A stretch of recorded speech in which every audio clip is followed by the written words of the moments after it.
যারা এসেছেন, মাহফিল কর্তৃপক্ষ কাউকে রিক্সা ভাড়া, গাড়ি ভাড়া কাউকে দেয় নেই, ঠিক কিনা এটা? এবং মাহফিল থেকে ফিরে যাওয়ার সময় রাতের বেলায় গরুর গোশত দিয়ে ভাত খাইতে দেবে এমন কোনো আশা ভরসাও নাই। গরুর গোশত তো ভালো, একটা চকলেটও দেবে না মাহফিল কর্তৃপক্ষ, এটা ঠিক কিনা? তো পয়সা খরচ করে এসেছেন, পকেটে বসেছেন গরমের মধ্যে।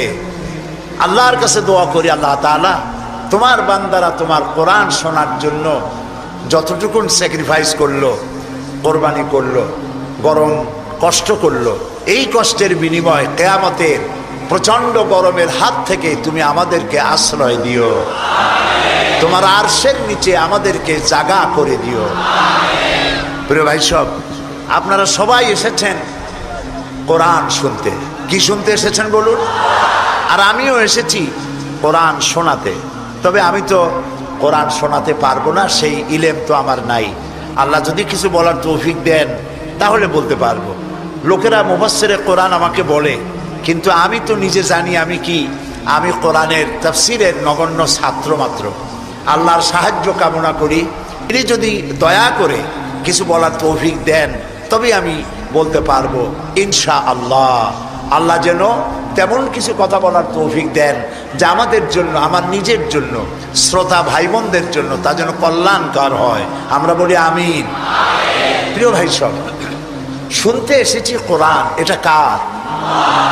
একটু লক্ষ্য করুন তো। কোরআন হচ্ছে একটি মুজিজার নাম। এটি নবী করিম সাল্লাল্লাহু আলাইহি সাল্লামের জীবনে 3 সহস্রাধিক মুজিজা সংগঠিত হয়েছিল। তার মধ্যে শ্রেষ্ঠ মুজিজা হচ্ছে কোরআন। এই কোরআনের অনেক মুজিজা আপনারা শুনেছেন, আমি আজকে মুজিজা আপনাদেরকে দেখাতে চাই। শুনবেন না দেখবেন? মানুষে বলে যে দেখতে পারলে শোনে কেডা, তো আমি মুজিজা আপনাদেরকে দেখাই। এরকম একটি সমাবেশ করতে হলে যে কোনো রাজনৈতিক দলের লক্ষ লক্ষ টাকা খরচ করা লাগবে, এটা ঠিক কিনা? কিন্তু এখানে ওই পরিমাণ টাকা খরচ হয়নি, খুব কম খরচে এই মানুষগুলি এখানে একত্রিত হয়েছে। মৌচাকের মতো মধুমক্ষিকীরা, এ কোরআন হচ্ছে মৌচাক, আর এর থেকে মধু আহরণ করতে এসেছে সব মৌমাছিরা। তারপরে সমাবেশ হলে, রাজনৈতিক সমাবেশ, চতুর্দিকে পুলিশ আর বিডিআর দাঁড়াইয়া বসাইতে এত চেষ্টা করে, তাও বসতে চায় না। যদিও বসে, চিনাবাদাম চাবায়, সিগারেট টানে, এদিক ওদিক তাকায়। কিন্তু লক্ষ্য করুন তো, কোনো পুলিশ বলতেছে বসেন বসেন, কোনো বিডিআর কাউকে পিটাইতেছে, কেউ চিনাবাদাম চাবাইতেছে। শুধুমাত্র কোরআনটা শুনতে আসছে। কোরআনটা শুনতে আসলে যদি এই শৃঙ্খলা, এই শান্তি, এই নিরাপত্তা যদি চোখের সামনে দেখা যায়, তাহলে এই কোরআনের আইন যদি দেশে চালু হয়, তাহলে দেশটা জান্নাতের মতো হয়ে যাবে। এটাই কোরআনের চিরন্তন মুজিজা। সুবহানাল্লাহ বলি আমরা। প্রিয় ভাই সব, আমি ছোট্ট একটি ভূমিকা দেব, তারপরে আলোচনায় চলে যাব। আমি আপনাদেরকে দীর্ঘক্ষণ কষ্ট দেব না ইনশাআল্লাহ।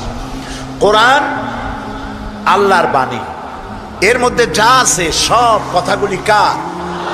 একটি কথাও মানুষের তৈরি করা নয়। এর বিসমিল্লাহ থেকে শুরু করে সূরা নাস পর্যন্ত সবটা কার? নাজিল করেছেন তিনি, এবং এটি একজন ফেরেশতার মাধ্যমে নবীদের কাছে এসেছে। ফেরেশতা নাম কি আপনারা জানেন? সবাই জানেন, হযরতে জিবরাইল আলাইহিস সালাম। তার মাধ্যমে এগুলি নবীদের কাছে, নবী করিম সাল্লাল্লাহু আলাইহি সাল্লামের কাছে নাজিল হয়েছে। একদিনে হয় নাই, সময় লেগেছে কয় বছর? 23 বছর। তখন তো প্রেস ছিল না, টেলেক্স নাই, ফ্যাক্স নাই, কম্পিউটার নাই, রেডিও নাই, টেলিভিশন নাই। নবী করিম সাল্লাল্লাহু আলাইহি সাল্লাম মুখস্থ করেছেন, টেপ রেকর্ডার ছিল না, নিজে মুখস্থ করেছেন। আর শক্ত হাড্ডি, চামড়া, কাঠ এবং সেই সময় যে সব কাগজ পাওয়া গেছে মোটা, ওর উপরে লিপিবদ্ধ করতে বলা হয়েছে। রাসূলের ভয় ছিল যে কোরআনের একটি আয়াত, একটি জের জবর যেন ছুটে না যায়, সেজন্য নিজে মুখস্থ করার জন্য খুব তাড়াহুড়ো করতেন, জিহ্বা নাড়াচাড়া করতেন। আল্লাহ দেখলেন রাসূলের খুব কষ্ট হচ্ছে। আল্লাহ রাব্বুল আলামিন কোরআনে কারীম মুখস্থ করতে রাসূলের কষ্ট হচ্ছে, এটি দেখে বললেন কোরআনে কারীম মুখস্থ করার জন্য আপনার জিহ্বা এত নাড়াচাড়া করার কোনো প্রয়োজন নাই। আমার জিবরাইল যখন আপনার প্রতি কোরআন অবতীর্ণ করবে, আপনি তখন তার সাথে একবার মাত্র উচ্চারণ করবেন, আপনার সিনার ভিতরে গোটা কোরআন শরীফ মুখস্থ করায় দেওয়ার মালিক আমি আল্লাহ।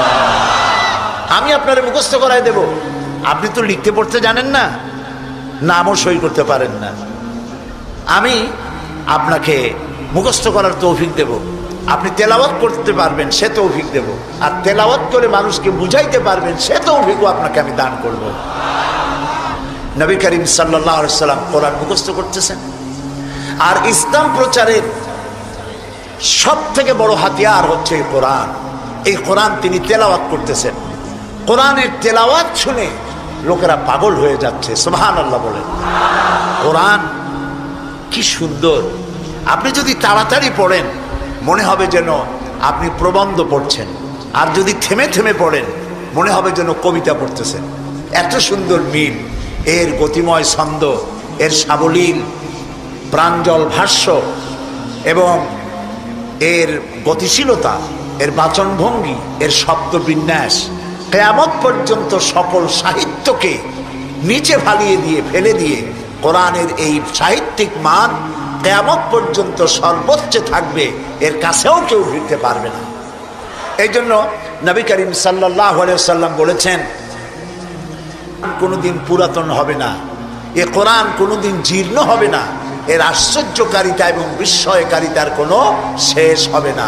ফিহে মাসাবিহুল হুদা, এটি হচ্ছে কোরআন হচ্ছে হেদায়েতের মশাল, ও মানারিল হিকমা, এবং এটা হচ্ছে বিজ্ঞানের সুউচ্চ মিনার।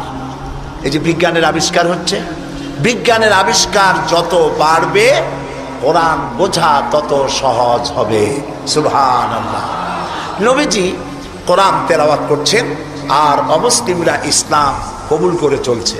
কাফেরেরা সচেতন হয়ে গেল, আমাদের লোকগুলি তো আর ধরে রাখতে পারবো না, সব তো মুহাম্মদ সাল্লাল্লাহু আলাইহি ওয়াসাল্লামের পিছনে লাইন লাগাইছে।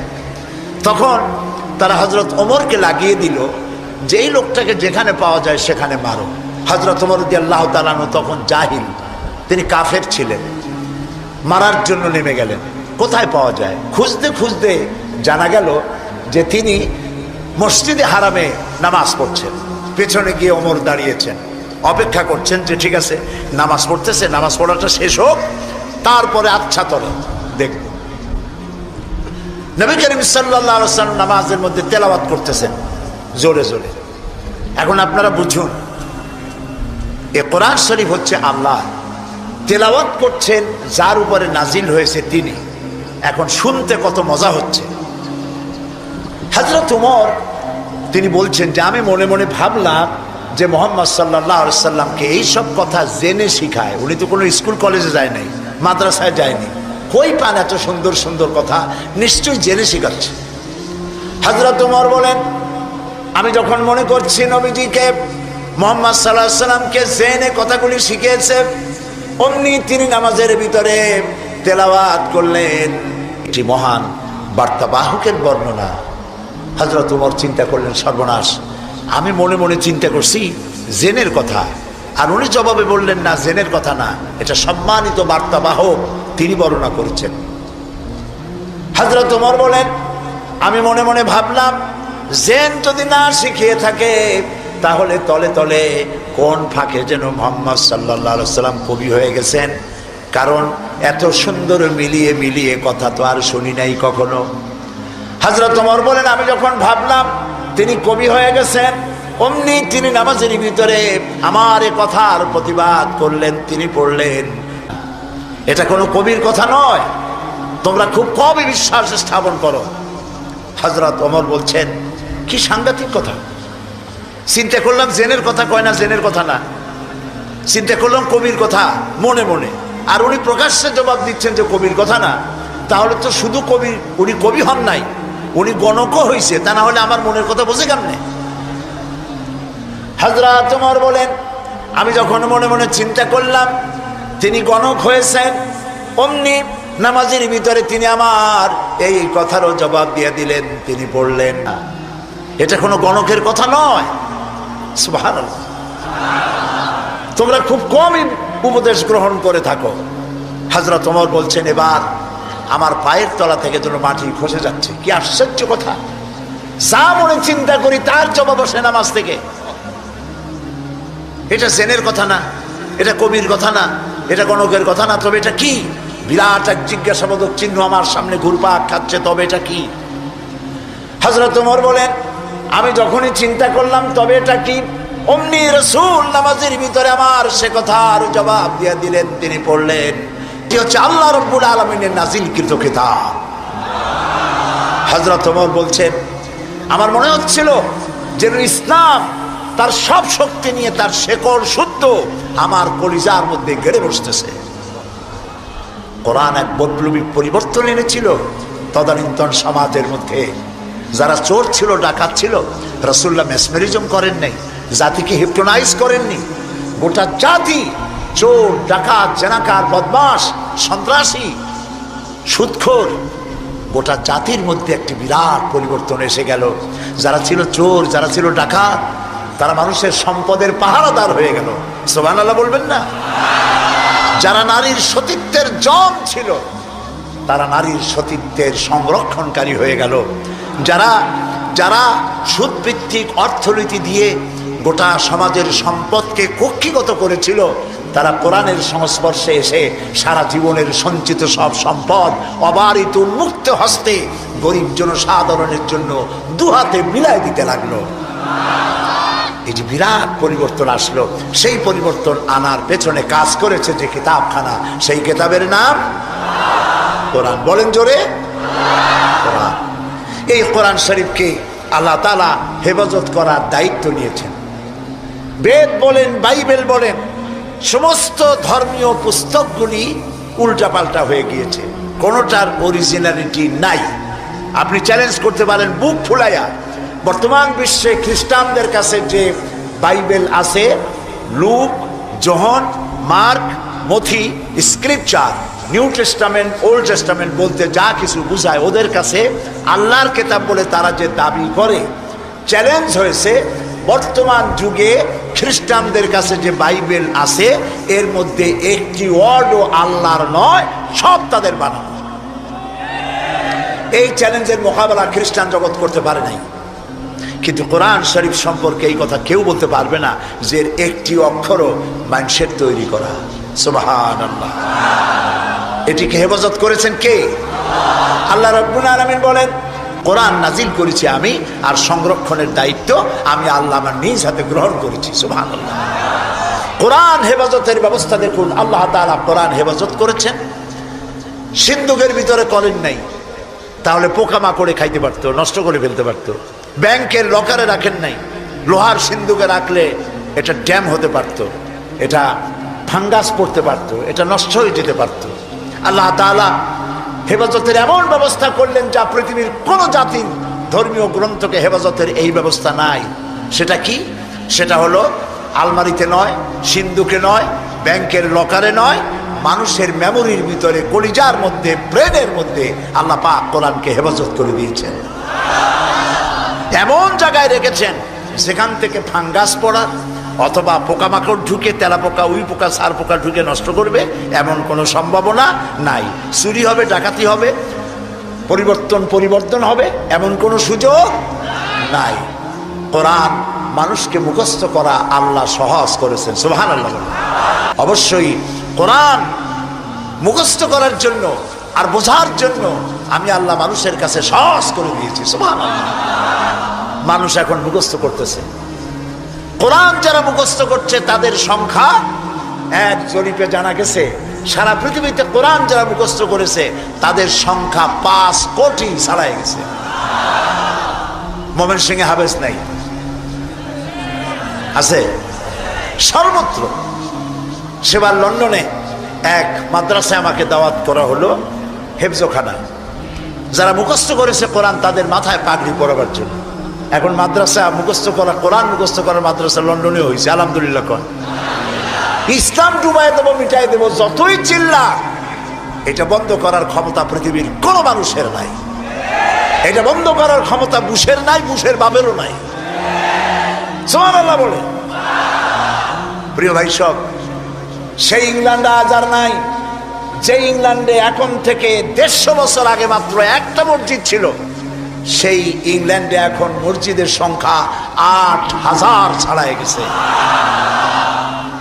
কেমনে বন্ধ করবা ইসলাম? ফেরাউন যত চেষ্টা করছে মুসারে আসতে দেবে না, আল্লাহ মুসা আলাইহিস সালাম নিয়ে ফেরাউনের ঘরেই লালন পালন করছে, ঠিক কিনা? তো সেই মাদ্রাসার ছাত্রদেরকে মাথায় পাগড়ি পড়াতে পড়াতে 10-12 দিন ছেলে, ছোট্ট একটা ছেলে আসছে এতটুকু স্যার। আমি জিজ্ঞেস করলাম এ কি? আমি মনে করছি সে বোধহয় আন্দাজে আসছে পাগড়ি নেওয়ার জন্য। তাই বললাম এ কি? বলে যে এর মাথায় তো পাগড়ি দিবেন কেন? কয় যত হাফেজ। আশ্চর্য, কত বয়স কত? কয় 7-7.5 বছর হবে। সুবহানাল্লাহ, আমার চোখে পানি এসে গেল। আমার কাছে মনে হলো যেন আল্লাহ তাআলা প্রশান্ত মহাসাগরকে একটা ঝিনুকের মধ্যে আল্লাহ তাআলা ঢুকাই দিয়েছে। কোরআনের হেফাজতের মালিক কে? আরো জোরে বলুন। তিনি হেফাজতের দায়িত্ব নিয়েছেন। এখন এই কোরআন থেকে আমি কিছু কথা আলোচনা করতে চাই। স্বল্প সময়ের মধ্যে আলোচনা করব সেই জায়গা দিয়ে, যেই জায়গাটি থেকে আলোচনা করলে পরে আমাদের আকীদা গ্রস্ত হয়ে যাবে। আল্লাহ তো সংখ্যা বেশি চান না, আল্লাহ চান কোয়ালিটি। কোয়ান্টিটির প্রয়োজন না, কোয়ালিটির প্রয়োজন।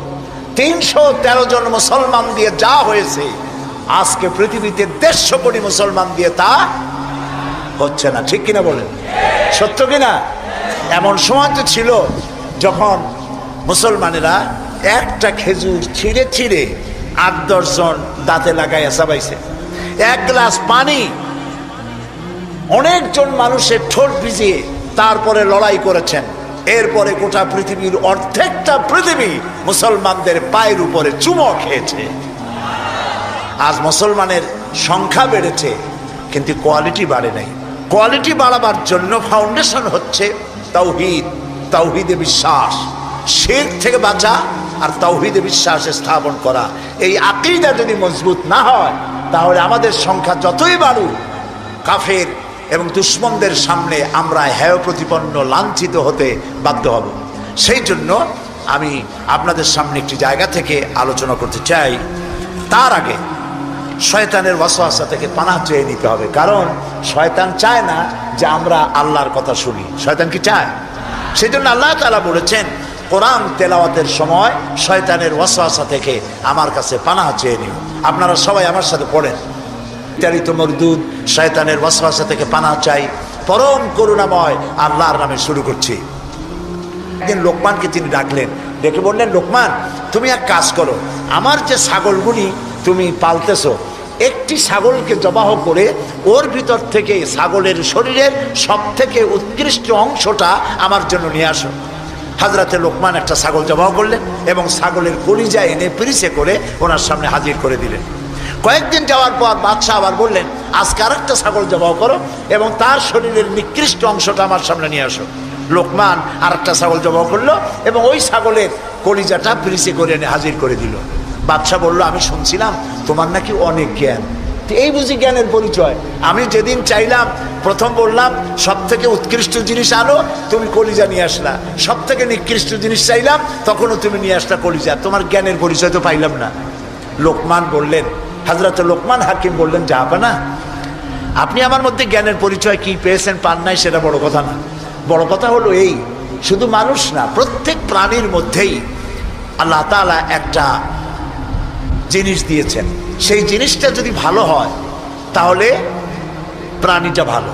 অর্থাৎ মানুষের মধ্যে, প্রাণীর মধ্যে ভালো যদি কোনো জিনিস থাকে তার নাম দিল, তার নাম কলিজা। আর খারাপ যদি কোনো জিনিস থাকে তার নাম দিল, তার নাম কলিজা। এখন লক্ষ্য করুন, লোকমান যে কথা বললেন 1000 বছর আগে, নবী করিম সাল্লাল্লাহু আলাইহি সাল্লাম 1000 বছর পরে পৃথিবীতে এসে সেই একই কথাই বললেন। একই কথাই বললেন। রাসূল কি বললেন? আল্লাহর নবী বললেন, ইন্না ফিল জাসাদে মুদগাতান, মানুষের শরীরের মধ্যে এক টুকরা গোশত আছে। গোশত টুকরা ভালো, গোটা শরীর ভালো। গোশত টুকরা খারাপ, গোটা শরীর খারাপ। আলা ওয়াহিয়াল কালব, সেটা হলো হৃৎপিণ্ড, সেটা হলো কলিজা। তাহলে লোকমান যে জ্ঞান পাইছিলেন, যে জ্ঞানের দ্বারা তিনি এই কথা বললেন, সেই জ্ঞানটা কার ছিল? বলেন কার? আর রাসূল যে জ্ঞান পেয়েছিলেন সে জ্ঞানটা কার? কাজী আল্লাহর পক্ষ থেকে যে জ্ঞান আসে সেই জ্ঞানের কথা একরকম হয়, কিন্তু বুদ্ধিজীবী দার্শনিক তাদের কথা এক হয় না, বিজ্ঞানীদের কথাও এক হয় না। বিজ্ঞানের তো একটা থিওরি এরকম আছে যে বিজ্ঞানের কোনো থিওরি ফাইনাল নয়।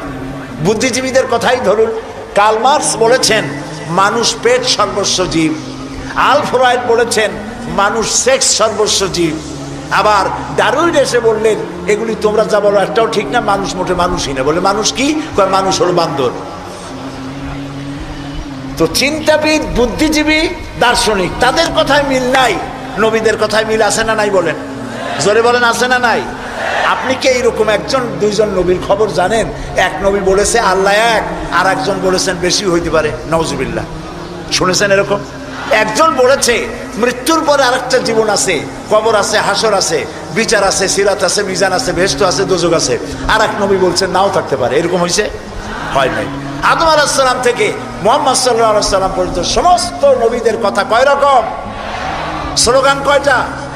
সব নবীদের স্লোগান একটি, আর তাদের সবার কথা এক, কারণ তাদের কাছে যে কথা এসেছে একটি অফিস থেকে এসেছে। অফিসটা কার? চিল্লায় বলুন। সমস্ত নবীদের স্লোগান এক ছিল। আদম আলাইহিস সালাম থেকে শুরু করে বিশ্ব নবী মুহাম্মদ রাসূলুল্লাহ সাল্লাল্লাহু আলাইহি ওয়াসাল্লাম পর্যন্ত সব নবীদের স্লোগান ছিল লা ইলাহা ইল্লাল্লাহ, লা ইলাহা, লা ইলাহা ইল্লাল্লাহু মুহাম্মাদুর রাসূলুল্লাহ। সুতরাং দেখা গেল আল্লাহ রাব্বুল আলামিনের থেকে জ্ঞান যারা পায় তাদের কথার মধ্যে কোনো বৈপরীত্য হয় না। হযরতে লোকমান বললেন এই যে কলিজার কথা, দিল, কাল, হার্ট, এটা ভালো সব শরীর ভালো, এটা খারাপ সব খারাপ। মন যদি ভালো হয় হাত ভালো কাজ করবে, বলেন ঠিক কিনা? হাত ওজনে কম দেবে না। মন ভালো, ওজনে কম দেবে না, হাত খাদ্যে ভেজাল দেবে না, জমিনের আইল ঠেলবে না, পরনারী স্পর্শ করবে না। সুবহানাল্লাহ বলেন। আর মন যদি খারাপ হয় চোখ শুধু খুঁজে বেড়াবে মেয়ে লোক কোথায়, পাও খুঁজে বেড়াবে খারাপ জায়গা কোথায়, হাত খুঁজে বেড়াবে খারাপ জিনিস কোথায়, ঠিক কিনা? মন ভালো সব ভালো। এই দিল আবার তিন প্রকার হয়। দিল কয় প্রকার? তিন প্রকার। কোরআন থেকে বলছি, দিল তিন প্রকার: সুস্থ দিল, অসুস্থ দিল, মৃত্যু দিল। এই তিন প্রকারের দিল। এখন আসুন অ্যানালাইসিসের মাধ্যমে আমরা দেখি আমাদের কোন দিল। সুস্থ দিল কাকে বলে? আল্লাহ রাব্বুল আলামিন বলেন এটি হলো সুস্থ দিল। সেই কিয়ামতের দিনে মাল, ধন, সন্তান, সন্ততি কোনো কাজে আসবে না, শুধু উপকারে আসবে। প্রশান্ত আত্মা নিয়ে কেউ যদি, প্রশান্ত কাল্ব নিয়ে কেউ যদি আল্লাহর দরবারে উপস্থিত হয়, সেই দিলটা কাজে লাগবে। এইটা হলো সুস্থ দিল। অসুস্থ দিল কোনটা? তাদের দিলের মধ্যে ছিল একটি রোগ, সেই রোগকে আল্লাহ আরো বৃদ্ধি করে দিলেন। অসুস্থ দিলের নমুনা কি? ওয়াজ ভালো লাগে, সিনেমাও খারাপ লাগে না, মসজিদও ভালো লাগে, কীর্তনও খারাপ লাগে না। এই যে দুইটা ভালো লাগে, এটি হলো অসুস্থ দিল। এটার নাম কি? আছেন আমাদের সমাজে কয় যে হুজুর ওয়াজ শুনতে খারাপ লাগে না, কিন্তু গান যখন শুনি তাও মজা লাগে, মসজিদও ভালো লাগে, সিনেমাও খারাপ লাগে না। আছেন এরকম লোক? আছে। এটা কেন? এটা হলো এই জন্য যে ইমানের মধ্যে জং ধরে গেছে। সাপে যদি রাত্রে কামড়ায়, রাতের বেলায় সাপে কামড়াইছে, ওজার কাছে যায় লোকেরা। মোমেন শাহীতে ওজা আছে না? ওজার কাছে যায়, যে বলে সাপে কামড়াইছে। এখন ওজা প্রথমে টেস্ট করবে যে সাপটা বিষধর সাপ না বিষহীন সাপ। সাপ তো দুই রকম আছে। যে সাপে কামড়াইলে তাৎক্ষণিকভাবে লোক মারা যায়, ওই সাপরে মোমেন শাহীতে কি বলে? কি বলে? গোখরো সাপ। আর যেটা দেখতে খুব রং ছং মোটা টোটাও আছে কিন্তু কামড়াইলে কিছু হয় না, ওইটা কি? জোড়া সাপ। এখন জোড়া সাপ না গোখরো সাপ কামড়াইলো কোনটায় দেখে তো নাই। এটা বোঝার জন্য ওঝা করে কি, সাপে দংশিত ব্যক্তির জিহ্বায় উপরে লবণ এবং ঝালওয়ালা মরিচ এগুলো দিয়ে দেয় জিহ্বার মধ্যে। যদি সে বলে পানি পানি লাগে, যত মরিচ দেয় তত কয় পানি পানি লাগে, তাহলে বুঝতে হবে বিষধর সাপে দংশন করেছে। আর যদি সে বলে যে ঝাল লাগতেছে, লবণ লাগতেছে, তাহলে বুঝতে হবে যে ডোরা সাপে কি করছে? দংশন করেছে। এটি হলো সাপ যদি বিষধর হয়, তো বিষধর সাপের বিষে সর্বপ্রথম যে কাজটা করে সেটা হলো জিহ্বার স্বাদকে নষ্ট করে দেয়। মানুষের ঈমানের জন্য সব থেকে বিষাক্ত সাপ হলো শয়তান। এ যখন মানুষকে ওয়াসওয়াসা দেয়, আর শয়তানের ওয়াসওয়াসা যখন মানুষ পড়ে যায়, তখন তার ঈমানের স্বাদ নষ্ট হয়ে যায়। তখন সিনেমাও ভালো লাগে, মসজিদও ভালো লাগে, ওয়াজও ভালো লাগে, গানও ভালো লাগে। এটি হলো অসুস্থ দিল। এবার মৃত্যু দিল কি? মৃত্যু দিল সম্পর্কে আল্লাহ বলছেন, মানুষ আর জিনদের মধ্যে আল্লাহ তাআলা বলেন, আমি এক শ্রেণীর রেডিমেড জাহান্নামী তৈরি হয়েই আছে মানুষ এবং জিনের মধ্যে। ওরা কারা? লক্ষ্য করুন, মৃত্যু দিল কাদের? লাহুম কুলুবুন লা ইয়াফকাহুনা বিহা, যাদেরকে আমি হৃদপিণ্ড দিয়েছি, বিবেক দিয়েছি, সব বোঝে, আমারে বোঝে না। আছেন এরকম কিছু বুদ্ধিজীবী? বলেন আছে না? কবি আছেন এমন কিছু, সাহিত্যিক আছেন এমন কিছু। নারীর সৌন্দর্য, নারীর রূপের সৌন্দর্যের ব্যাপারে কবিতা লিখতে লিখতে কলমের কালি শেষ হয়ে যায়, কিন্তু এই সৌন্দর্য কে দিলেন তার চিনতেই পারল না। ফুলের ব্যাপারে গান লেখে, কবিতা লেখে, ফুলের রং, ফুলের গন্ধ। প্রজাপতি, প্রজাপতি কে এত সুন্দর করে, কোন শিল্পী তোমার ডানায় এত সুন্দর রং দিল, তার গান তৈরি করে, কিন্তু প্রজাপতির রং কে দিল আরে খুঁজে পায় না। তারপরে বলে কি? বলে যে সব বুঝেছি, শান্তিনিকেতন গিয়া পড়ে শুনিয়া, সাহিত্যের উপরে ডক্টরেট ডিগ্রি নিয়া কয় সব বুঝেছি। বলে বাবা কি বুঝেছো? কয় দেয়ার ইজ নো গড। সারা জীবন বসে বুঝলো যে প্রভু বলতে কেউ নাই, আল্লাহ বলতে কেউ নাই। বলেন নাউজুবিল্লাহ। লাভ বোঝে কিন্তু আল্লাহরে চেনে না। নিজের শরীরটা দেখে, আল্লাহরে খুঁজে পায় না। আরে তুমি তো তোমার শরীরটা দিয়েই আল্লাহরে চিনতে পারো। সুবহানাল্লাহ বলেন। শরীরটা দিয়ে আল্লাহরে চেনা যায়। এই যে দুটো চোখ, এই চোখ দিয়ে সব সময় আমরা নেগেটিভ দেখি। সব সময় প্রতিটি চিত্র, প্রতিটি মুহূর্তে নেগেটিভকে পজিটিভ করে দেখায় কে? কে দেখায়? সুবহানাল্লাহ। এত সুন্দর দুটি চোখ আল্লাহ দিলেন, চোখের মধ্যে আল্লাহ আবার পানি দিয়ে দিলেন। পানি মানে কান্নার পানি না, এমনি চোখে পানি আছে। আপনি চোখে পলক মারেন, পলক মারেন না? কথা না বললে বুঝি কি? এই যে পলক মারেন, এটা কি ইচ্ছে করে মারেন না অটোমেটিক হয়? অটোমেটিক হয়। ইচ্ছে করে মারলে ফটর ফটর করতো। আপনি নিজের অজান্তেই চোখগুলি পলক মারে কেন? আল্লাহ রাব্বুল আলামিন মানুষের কল্যাণের জন্য এমন অটোমেটিক ব্যবস্থা করে তিনি রেখে দিয়েছেন। শহরে, বন্দরে, গ্রামে, নগরে, গঞ্জে বাতাসের ভিতরে পলিউশন আছে, রোগের জার্ম আছে, বাতাসের ভিতরে উড়ে বেড়ায়, অনবরত চোখের ভিতরে প্রবেশ করে চোখ নষ্ট করে দিতে পারে। এই জন্য রব্বুল আলামিন চোখের ভিতরে পানি ধরনের একরকম মেডিসিন রেখে দিয়েছেন। প্রতি মুহূর্তে চোখ পলক মেরে মেরে চোখকে আল্লাহ তাআলা ক্লিন করে দিতেছেন। শরীরের ভিতরে একটা শরীর দিয়ে আল্লাহকে চেনার জন্য যথেষ্ট। এই শরীরে আল্লাহ অসংখ্য রগ রেশা দিয়েছেন। মাথা থেকে শুরু করে পা পর্যন্ত যতগুলি নার্ভ আছে, সবগুলি নার্ভ ছিঁড়ে ছিঁড়ে যদি জোড়া লাগানো যায়, পুরা পৃথিবী একবার ঘুরে আসা যাবে। সুবহানাল্লাহ করতে ইচ্ছে করে না? আর যদি পাশাপাশি সাজায় রাখেন, 3 একর জমিন লাগবে একটা মানুষের রগ সাজায় রাখতে। এই রগগুলি দিয়ে আপনি আমি যা খাই, এটাকে বলা হয় কার্বোহাইড্রেট। চাউল, চাউল জাতীয় খাদ্য, আটা, আটা জাতীয় খাদ্য, চিনি, চিনি জাতীয় খাদ্য, আর ডাল, ডাল জাতীয় খাদ্য। এই 4 প্রকারের খাদ্য হলো কার্বোহাইড্রেট। এগুলি মানুষে খাইলে পরে শরীরের ভিতরে এর থেকে রক্ত হয়, এর থেকে পেশাব পায়খানা হয়ে বর্জ্য বেরিয়ে যায়। আর যেটা রক্ত হয়, সেই রক্তটাকে গোটা শরীরে প্রবাহিত করে শরীরটাকে আল্লাহ উষ্ণ রাখেন। সেজন্য এত রগ রেশা দিয়েছেন। এখন এই রক্তগুলিকে মাথা থেকে শুরু করে পা পর্যন্ত পৌঁছে দেওয়ার জন্য আল্লাহ একটা জেনারেটর রেখে দিয়েছেন বুকের মধ্যে। কন্ত বুদ্ধি করে জেনারেটর নামটা কি? মাশাআল্লাহ, বুঝে ফেলেছেন। জেনারেটরের নাম হার্ট। সেটা অনবরত সিস্টোলিক অ্যান্ড ডায়াস্টোলিক এভাবে করে সম্প্রসারণ, সংকোচন এরকম করতেছে। চিকিৎসা বিজ্ঞানীরা বলেছেন, মানুষকে মাথা থেকে শুরু করে কাটাকাটি করে সব বুঝেছি, কিন্তু হার্ট এরকম এরকম করে কেন, এর উৎস আজ পর্যন্ত পৃথিবী খুঁজে পায় না। এটি এভাবে করে করে রক্ত ছড়িয়ে দিচ্ছে। এখন দেখেন আল্লাহর খোঁজার ব্যবস্থা।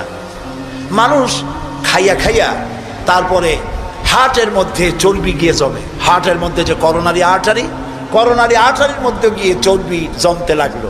হঠাৎ করে রক্ত প্রবাহ যখন বন্ধ হতে থাকে, আর চলতে পারে না, তখন অ্যানজাইনা হয়, হার্টে বেদনা শুরু হয়।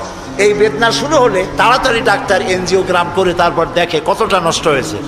ওইটাকে যদি প্রয়োজন হয় রগ বদলাবার, তখন তাকে বাইপাস করা হয়। বাইপাস করে নতুন রগ লাগাতে হবে।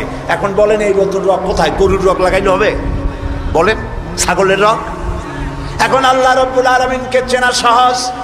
ওই রব্বুল আলামিন এমন সুন্দর ব্যবস্থা রেখেছেন, কারো যদি বাইপাস ওপেন হার্ট সার্জারি করার যদি প্রয়োজন হয়, রগের যদি 2-4টা রগ যদি লাগে, আল্লাহ রাব্বুল আলামিন মানুষের হাতের মধ্যে, পায়ের মধ্যে স্পায়ার পার্টস কতগুলি রগ রেখে দিয়েছেন। ডাক্তারেরা পা থেকে, হাত থেকে সেই রগগুলি নিয়ে হার্টের ভিতরে ওই রগ লাগিয়ে দিয়ে নতুনভাবে আবার রক্ত সঞ্চালনের ব্যবস্থা করে দেয়। যালিকুমুল্লাহু রাব্বুকুম, এই হচ্ছে তোমাদের রব। সুবহানাল্লাহ বলেন। ইনি আল্লাহ যিনি এই ব্যবস্থা করেছেন। কিডনি লাগে একটা মানুষের জন্য কয়টা? না, 2টা লাগে না, কিডনি লাগে একটা, কিন্তু আল্লাহ তাআলা দিয়েছেন কয়টা? 2টা। একটা যদি অকেজো হয়ে যায় তো আরেকটা দিয়ে যেন কাজ হয়। লক্ষ্য করুন, আপনার মেমোরি, আপনার মগজ, আপনার ব্রেন, যে ব্রেনটা, যে মগজটা মাথার মধ্যে আছে, এই মগজের মধ্যে রয়েছে অসংখ্য সেল, কোষ, CELL, অসংখ্য কোষ। মেমোরি কোষ, বুদ্ধির কোষ, শোকের কোষ, সুখের কোষ, অনুভূতির কোষ, মানে আপনার জন্য, এরপরে ডাটা ইনফরমেশন রক্ষা করার জন্য কোষ। অনেকগুলি সেল আছে। মেমোরি সেল যেটা আছে মগজের মধ্যে, সারা পৃথিবীর সকল ডাটা, সকল ইনফরমেশন, সকল তথ্য যদি আপনার মেমোরিতে আপনি ঢুকান, এই মেমোরি সেলে এত জায়গা, পৃথিবীর সব ডাটা ঢুকাবার পরেও 100 ভাগের 1 ভাগ জায়গা ভরবে না। দেখুন অবস্থা। আপনি বসে আছেন চেয়ারে, অফিসে কাজ করছেন, হঠাৎ করে অনুভব করলেন কে যেন জামা গেঞ্জি ফুটো করে আপনার পিঠের মধ্যে নিডেল ঢুকাই দিছে। কে দিল? কে দিল? ও, তাও তো বুঝে ফেলেছেন, মশা। জামা কাপড় সুদ্ধা নিডেল ঢুকাই দিছে। আপনি কিন্তু টের পাইছেন না? টের পান নাই? টের পেয়েছেন কিনা? এই টের পাওয়ার জন্য আল্লাহ রাব্বুল আলামিন চামড়ার মধ্যে অসংখ্য কোটি কোটি লোমকূপ সৃষ্টি করেছেন। লোমকূপ দিয়ে ঢুকলো, আপনি টের পেয়ে গেছেন। টের পাওয়ার সাথে সাথে এই খবরটা চলে গেছে বুদ্ধির কাছে। বুদ্ধির একটা সেল আছে না ব্রেনে, আপনার ওই যে মগজের মধ্যে, ওইখানে চলে গেছে খবর যে পিঠের মধ্যে একজন ইনজেকশন করতে গেছে। বুদ্ধির সেল সাথে সাথে হাতের উপরে ফ্যাক্স পাঠায় দিয়ে ফ্যাক্স ঠাট করে মেরে দিয়েছে পিঠের উপরে, মশার গোষ্ঠী সাফ হয়ে গেছে। সময় লাগে নাই 1 সেকেন্ডও, সাথে সাথে অ্যাকশন, ডাইরেক্ট অ্যাকশন। সুবহানাল্লাহ।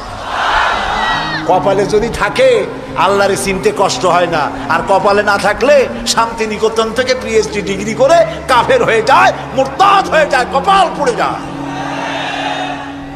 এই জন্য অল্পের মধ্যে বুঝতে সহজ, যদি ঈমান থাকে কিসমতে।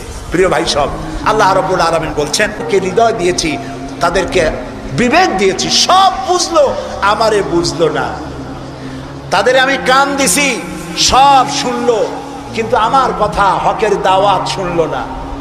চোখ দিলাম, সব দেখলো, কিন্তু সবকিছু দেখে আমারে খুঁজে পাইলো না। এদের অবস্থাটা কি? আল্লাহ রাব্বুল আলামিন বলেন, উলাইকা কাল্লানাম, এরা চতুষ্পদ জানোয়ারের মতো। আল্লাহ বলেন না, তাতেও হয় না, বালহুম আদাল, এরা জানোয়ারের চাইতেও নিকৃষ্ট। বলেন নাউজুবিল্লাহ। জানোয়ারের চাইতেও নিকৃষ্ট। আমি চিন্তা করলাম যে আল্লাহ তাআলা জানোয়ার বলছিলেন, তা তো একটা ঠিক ছিল। জানোয়ার বলেছেন, জানোয়ার কে বললেন? পশু কে বললেন? আল্লাহ তাআলা বলেছেন। এখন চিন্তা করলাম, আল্লাহ পশু বললেন, ঠিক আছে, কিন্তু পশুর চাইতেও খারাপ এই কথাটা বললেন কেন?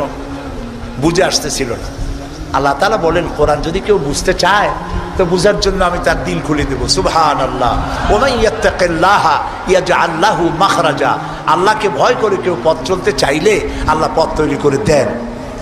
আমি চিন্তা করে দেখলাম সত্যিই তো জানোয়ারের চাইতেও তো মানুষগুলা খারাপ। ওই সব মানুষ যারা আল্লাহরে চিনল না, কিরকম দেখেন, আপনারা অনেকে বাড়িতে কুকুর পোষেন, কুকুর পোষে না মানুষ? কুকুর সাংঘাতিক বুদ্ধিমান প্রাণী এবং প্রভু ভক্ত। লন্ডনে তো বহুত কুকুর আছে যারা স্কটল্যান্ড ইয়ার্ড বাহিনীতে চাকরি করে, ভালো ভালো চাকরি করে, ইন্সপেক্টরও আছে, হ্যাঁ কর্নেল আছে, মেজর আছে, ইন্সপেক্টর আছে। অবশ্য কুত্তায় জানে যে সে মেজর বা কর্নেল, এবং এরা দারুণ হুকুম পালন করে। চোরের ছবিটা দেখায় দেবে আর তার ব্যবহৃত কাপড়টা শুকায় দেবে, বাস শেষ কাম। যেখানে পাবে সেখানে ধরবে। $1 কোটি বা পাউন্ডও যদি দেয় কুত্তায় ছাড়বে না। সাংঘাতিক অফিসারেরা, কথা বুঝতে পেরেছেন? তো অনেকে কুত্তা পোষে। এখন কুত্তা পুষেছে, মাহফিল আসছে একটা লোক, রাত 2:30, 2টা বা 11টার সময় বাড়ি ফিরেছে। কুত্তা টের পাইছে অন্ধকার রাত কে যেন আসতেছে। কুত্তা তার ভাষায় বলেছে হল্ট। এখন বাড়িওয়ালা বলছে এই ডব্লু, আদর করে নাম রাখছে কুত্তার ডব্লু। একটা ধমক দিল, কুত্তায় গলার আওয়াজ শুনে বুঝে ফেলেছে। কিন্তু কুত্তায় গলার আওয়াজ বোঝে না। কুত্তা তো ভালো গরুতেও বোঝে। আপনি আপনার গরুরে ডাক দেন অন্ধকারে, গরু আপনার ডাকের সাড়া দেবে, কাছে আসবে। আসে না এরকম? অন্ধকারে গিয়ে গরুর ডাক দিলে বাড়িওয়ালার ডাকে গরু সাড়া দিয়ে আসে না? বিল দিয়ে আসে না? কুত্তায় থেমে গেল, বুঝতে পারলো এ তো আমার মালিক, আমি তো ভুল করছি। যখন মালিক কাছে আসলো, কুত্তায় লেজ লড়াইয়া গাছ সাথে মিশে মিশে লেজ লড়াইতে লাগলো। তার ভাষায় সে বলতে লাগলো আই এম এক্সট্রিমলি সরি। ও গ্রিন সিগন্যাল, লেজ নাড়াইয়া গ্রিন সিগন্যাল দিয়ে দিল, হুজুর আপনি যাইতে পারেন, স্যার আপনার জন্য দরজা খোলা। কিন্তু এইখানে যদি চোর হইতো আর ডাকাইত হইতো আর যত বলতো ডবলু থাম, তাহলে সে কি থামতো? গর্দানে কামড়াইতো, না হয় ঠ্যাঙ্গে কামড়াইয়া ঠ্যাং ঠং ভেঙে দিত, ঠিক কিনা? তাহলে বোঝা গেল কুত্তায় মালিকও চেনে, শত্রুও চেনে। আল্লাহ কয় উলাইকা কাল আনাম, এগুলো জানোয়ারের চাইতে খারাপ, বালহুম আদাল, এই জন্য খারাপ। কুত্তায় তো মালিক চিনলো, দুশ্মনও চিনলো, বন্ধুও চিনলো। এই মানুষগুলি আল্লাহকে চিনল না, প্রভুকে মালিককে চিনল না, তাকে অস্বীকার করলো। কুত্তার চাইতেও নিকৃষ্ট। প্রিয় ভাই সব, মানুষের এই 3 প্রকারের দিল, সুস্থ দিল, অসুস্থ দিল, আরেকটি হলো কি দিল? মৃত্যু দিল। সকল প্রকার দিলের একটা চিকিৎসা আল্লাহ কোরআনে করে দিয়েছে। সুবহানাল্লাহ। আল্লাহ রাব্বুল আলামিন বলেন সব হৃদয় জনিত, কল্প জনিত রোগের চিকিৎসা হলো আর মাত্র আমার স্মরণ, আমার জিকির, আমার স্মরণ মানুষের অন্তরাত্মাকে ঠান্ডা করে দিতে পারে, কলিজা ঠান্ডা করে দিতে পারে। আমার স্মরণে, আমার জিকিরে, আমার পথ অনুসরণে। প্রিয় ভাই সব, হযরত লোকমান তিনি বলছেন, আল্লাহ তাআলা বলছেন আমি তাকে কি দিয়েছিলাম? জ্ঞান দান করেছিলাম। সেই জ্ঞানের ভিত্তিতে জ্ঞান দিয়েছিলাম এই জন্য যেন তিনি আমার শুকর আদায় করেন। হযরত লোকমান আল্লাহর দেওয়া জ্ঞান দিয়ে শুকর আদায় করলেন এইভাবে যে তিনি আল্লাহর গুণগান, আল্লাহর তাওহীদের প্রচার শুরু করে দিলেন। সুবহানাল্লাহ।